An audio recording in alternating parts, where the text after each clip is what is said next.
Carter was like, yes, ma'am, I understand. I was like, all right, now go get your phone.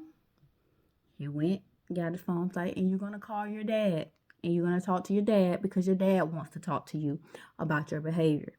So he ended up calling his dad on FaceTime. As soon as he answered the phone, his dad was like, what's wrong, buddy? Buddy, what's wrong? And Carter like kind of glanced over at me because yeah, I was still standing there because I'm like, yeah, I want to hear what discipline he gonna give you. Like I want to hear it because like yeah. So Carter looked up at me. He was like, Mom, whoop me. And I'm like, nigga, I already told him that I was gonna whoop you, so it does not even matter that you sit up there crying to your dad saying I whoop you.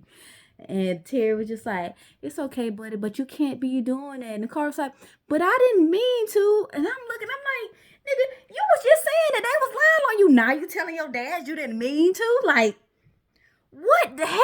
Like, what? I'm like, okay, Key, don't get mad. He already got his whooping. Just you know how your child is. So he talking to his dad. His dad was like, just don't cry, buddy. Don't cry.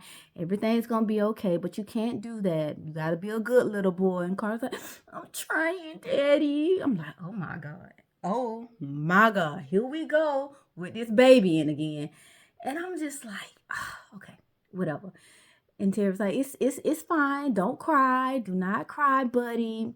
So just go in the bathroom, wipe your face, get yourself together. You can play on your phone, play Roblox with your friends on your phone. And Kirby's like, okay, Daddy.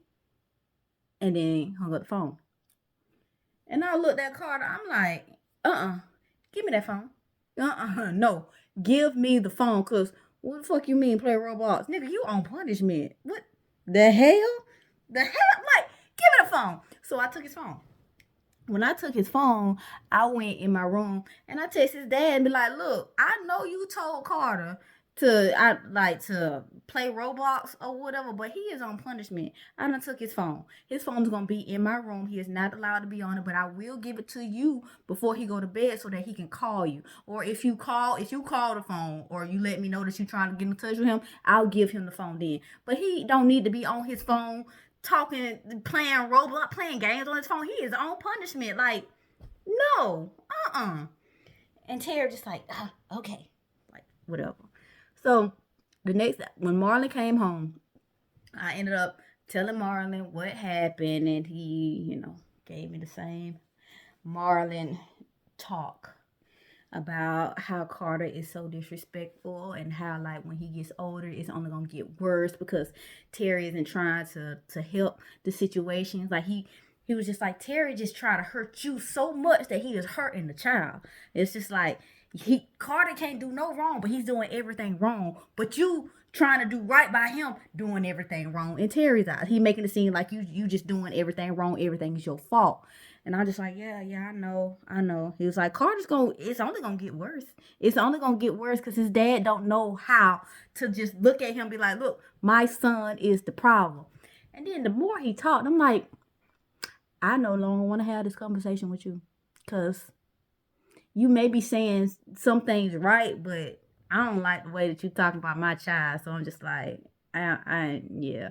So I end up in the conversation and like calling my mama them. Like I went outside and started having a conversation on the phone with my mama them about this whole thing, like letting them know, like, look, Carter did this, he got suspended. I paid $275 for a week of summer camp, and he got suspended on day 2. So he had to come home early on one day, miss a whole day. Like he really only got 3 days. I spent $275 for 3 days of summer camp. They ain't reimbursed me for that. So I was already pissed about that. So I'm talking to my mama them, and they was just like, well, you gonna have something on your hand if Terry ain't trying to correct that. If he ain't trying to correct that, it ain't really nothing that you can do. You can only do what you can. Only what he allows. Like if he ain't trying to, go halfway with you when you try to tell him how Carter's acting, it ain't nothing that you can do. Because as soon as you give Carter back to his dad, he gonna go back to what he's used to. So it's no point. And I'm just like, you're right. You're right. So I get off the phone with them, and I'm just like, something has to give. At some point, something has to give. So The next day, I had to take Carter and Kyan with me to work. That was such a stressful day. Because it's like sometimes when you at work, you're not really in mommy mode because like your kids are somewhere else. But having Kyan there keeps me in mommy mode. But having Carter and Kyan there is in overdrive. Because I'm constantly like, sit down, like, shut up. Like, I'm talking to my patient. Be quiet. Like, get in the corner. Stop talking. And then, with Carter being on punishment, he couldn't play on his phone and stuff. So it's just like, look, y'all, come on. And whenever Carter and Kyan are together, it's like Kyan don't know how to calm down with Carter. Carter roused him all the way up. So I'm just like, it was a stressful day at work. Okay. Very stressful. But went about the next couple of days normal. Like the very next day, on that Thursday, Carter was able to go back to summer camp. So everything was going back normal. So I'm like, all right, cool. On that Sunday, I had to take Carter back to his dad because, that was the end of my week. Everything was fine when I took him back to his dad. Like I said, normal. The very next day, when I went to work, I'm thinking it's a normal day. I'm chilling. Around 2 o'clock, my phone ring. It's a number I don't know, but it's a 912 area code. So I'm just like, who the hell is this? I answered the phone. I'm like, hello? That's like, is this Miss Kiana Smith? I'm like, yeah, who is this? She said, oh, this is such and such from DFAX. I'm like, DFAX? She was like, yes, DFAX. We got a call about some bruising on your son Carter. I'm like, oh my God. She's like, I was like, yeah, what about it? She's like, yeah, he said he told the YMCA that you whooped him. I was like, and I did whoop him. I did. I'm like, because he got suspended from the YMCA summer camp for touching little girls inappropriately. So yes, I did whoop him. She was like, well, I need to come and talk to you and you have to sign a statement, this and that. She's like, is it okay to come to your job? I'm like, yes, I'm at work. You can come right on. Cause I'm like, this is crazy. Really? She was like, yeah, okay, I'm gonna see you in a few. So I hung up the phone with her, and I go tell my coworker Talage, because at this point we starting to become a little bit close. So I'm running down, I'm like, girl, tell me why DFAS just called me. She was like, what? I'm like, yes, they called me. The lady on her way here for me to sign a statement or something. But she was like, for what? I'm like, because I whooped Carter. She's like, what? I'm like, yes.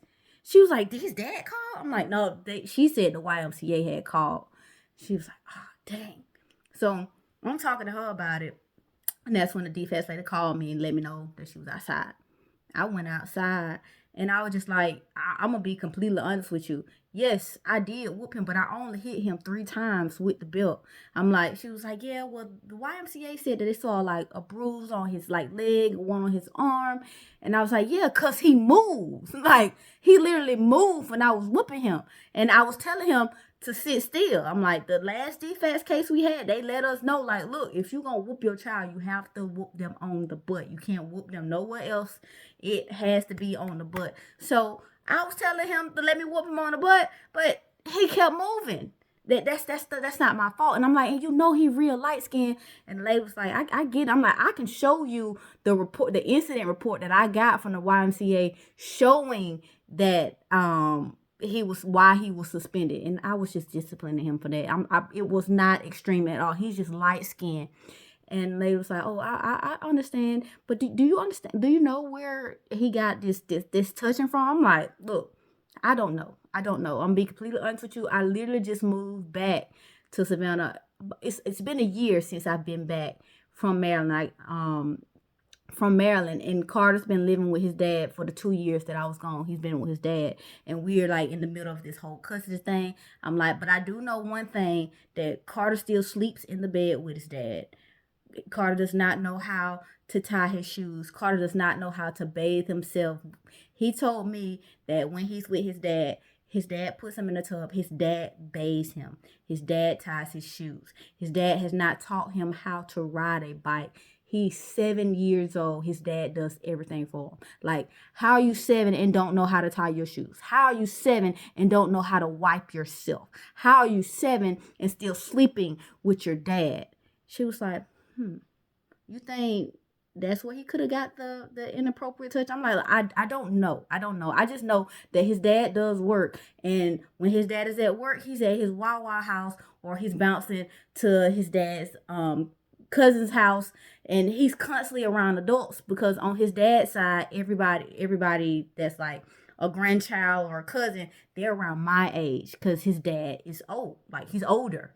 She's like, oh, he's older. Like, I'm like, yeah. She's like, well, thank you for your statement. And she was just like, for right now, I am going to say that you cannot do any more corporal punishment. She made me sign a statement saying I won't be doing any more corporal punishment pending the investigation. And she let me know that she had to go over and talk with Carter at his dad's house, because he's at his dad's house. So I'm like, all right, cool. But I'm gonna forewarn you. I already know how his dad is going to react. She's like, oh, I already talked to him and let him know that a report was filed and that I was on my way. I was like, okay. All right. I already know how this is going to go. But I had let his dad know when I picked him up from summer camp. I was like, look, I am going to whoop Carter. His dad was very aware that I was going to whoop Carter. And even after I finished whooping Carter, he called his dad on FaceTime, and his dad saw him. So it ain't even nothing. It wasn't nothing like that. I literally gave him 3 licks, and that was it. And she was just like, okay, well, we're just going to do our investigation, but I do have to go over, see Carter, check him out and see how everything is going. I was like, all right, cool.